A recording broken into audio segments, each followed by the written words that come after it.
Red ಪ್ಲಸ್ಗೂ tea ಮಾಡ್ಕೊಂಡು ಕಾಯ್ತಿದ್ರೆ ಕೆಲಸದವರೇ ಬರಲ್ಲ ಅಂದರು. Hi hello insta family, good morning and welcome back to my mini blog. ನನ್ನ ಒಂದು ದಿನಚರಿ ಬೆಳಗ್ಗೆಯಿಂದ ಸ್ಟಾರ್ಟ್ ಆಯಿತು. ಬೆಳಗ್ಗೆ 6 ಗಂಟೆಗೆ ಎದ್ಬಿಟ್ಟಿದೆ ಇವತ್ತು.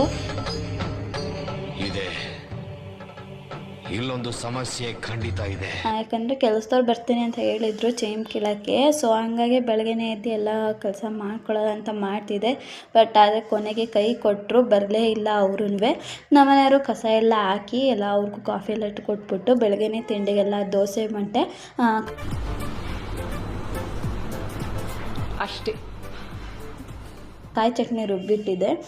ಸೊ ಬೆಳಗ್ಗೆನೇ ಇನ್ಸ್ಟೆಂಟಾಗಿ ದೋಸೆನೂ ರುಬ್ಕೊಳ್ಳೋದ್ರಿಂದ ಸ್ವಲ್ಪ ಬೇಗ ಆಯ್ತಿದೆ ಅಷ್ಟೇ, ಇನ್ನೇನಿರಲಿಲ್ಲ. ಆಮೇಲೆ ಅವ್ರಿಗೂ ಎಲ್ಲರಿಗೂ ತಿಂಡಿ ಹಾಕ್ಕೊಟ್ಬಿಟ್ಟು ನನ್ನ ಮಗನಿಗೂ ತಿಂಡಿ ತಿನ್ನಿಸ್ಬಿಟ್ಟು ಫಸ್ಟು ನನ್ನ ಮನೆ ಕೆಲಸ ಎಲ್ಲ ಮುಗಿಸ್ಕೊಬಿಡೋದಂತ ಎಲ್ಲ ಮುಗಿಸ್ಕೊಂಡೆ.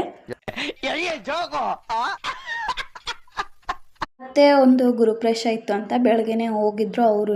ದೇವ್ರ ದೀಪ ಹಚ್ಬಿಟ್ಟು ಹೋಗಿದ್ರಿಂದ ಸ್ವಲ್ಪ ನಿಧಾನಕ್ಕೆ ಎಲ್ಲ ಮನೆ ಕೆಲಸ ಎಲ್ಲ ಮುಗಿಸ್ಕೊಂಡು ನನ್ನ ಮಗನಿಗೂ ಫ್ರೆಶ್ ಅಪ್ ಮಾಡಿ ಆಟ ಆಡೋಕ್ಕೆ ಬಿಟ್ಬಿಟ್ಟು, ಅವನಿಗೆ ಸ್ನಾನ ಮಾಡೋದು ಅಂದರೆ ತುಂಬಾ ಇಷ್ಟ, ಯಾವಾಗ ಬೇಕಾದ್ರೂ ಮಾಡ್ತಾನೆ. ಹಂಗಾಗಿ ಬೆಳಗ್ಗೆನೇ ಬೇಗ ಒಂದು ಸ್ವಲ್ಪ ಅವನಿಗೂ ಸ್ನಾನ ಮಾಡಿಸ್ಬಿಟ್ಟು ಅವನಿಗೂ ಫ್ರೆಶ್ ಅಪ್ ಮಾಡಿಬಿಟ್ಟೆ. ಇನ್ನೇನು ನಮ್ಮ ಮನೆಯವರು ಬಂದಿರಲಿಲ್ಲ. ನಾನು ಸ್ನಾನ ಮಾಡಬೇಕು ಅಂದರೆ ನನ್ನ ಮಗನಿಗೆ ಯಾರು ಒಬ್ರು ಎತ್ಕೊಂಡಿರಬೇಕು. ಹಾಗಾಗಿ ಅವ್ರು ಬರೋ ಗಂಟ ವೆಯ್ಟ್ ಮಾಡೋದು ಅಂದ್ಬಿಟ್ಟು 11:15 ಬಂದರು ಅವರು. ಅಲ್ಲಿ ಗಂಟ ಅವ್ನು ನಾಷ್ಟ ಮಾಡ್ದಂತ ಇರೋಕ್ಕಾಗಲ್ಲ ಅಂದ್ಬಿಟ್ಟು ನಾನು ತಿಂಡಿ ಮಾಡಿಕೊಂಡೆ. ಖಾಲಿ ಹೊಲಕ್ಕೆ ಜೋಳ ಹಾಕೋದು ಅಂದ್ಬಿಟ್ಟು ಒಂದು ಸ್ವಲ್ಪ ತಗೊಂಡೋಗೋಕ್ಕೆ ಅಂತ ಬಂದವ್ರಿಗೆ ಇರಿಸ್ಕೊಂಡು ನಾನು ಸ್ನಾನ ಮಾಡ್ಕೊಂಡು ಫ್ರೆಶ್ ಅಪ್ ಆದೆ.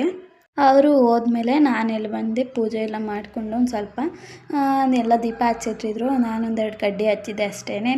ಇನ್ನೆಲ್ಲ ಕೆಲಸ ಮುಗ್ದಿದ್ರಿಂದ ನನ್ನ ಮಗನ ಜೊತೆ ಬೆಳಗ್ಗೆಯಿಂದ ಸಂಜೆ ಗಂಟ ಆಟ ಆಡೋದೇ ಇನ್ನ ಅಂತ ಸುಮ್ಮನೆ ನನ್ನ ಮಗನ ಕಾಯ್ಕೊಂಡು ಕೂತ್ಕೊಂಡಿದ್ದೆ. ಎಲ್ಲ ಕೆಲಸನೂ ಮುಗ್ದಿದ್ದರಿಂದ ನನ್ನ ಮಗಂಗೆ ಆಟ ಆಡ್ಸ್ಕೊಂಡು ಕೂತ್ಕೊಂಡಿದ್ದೆ.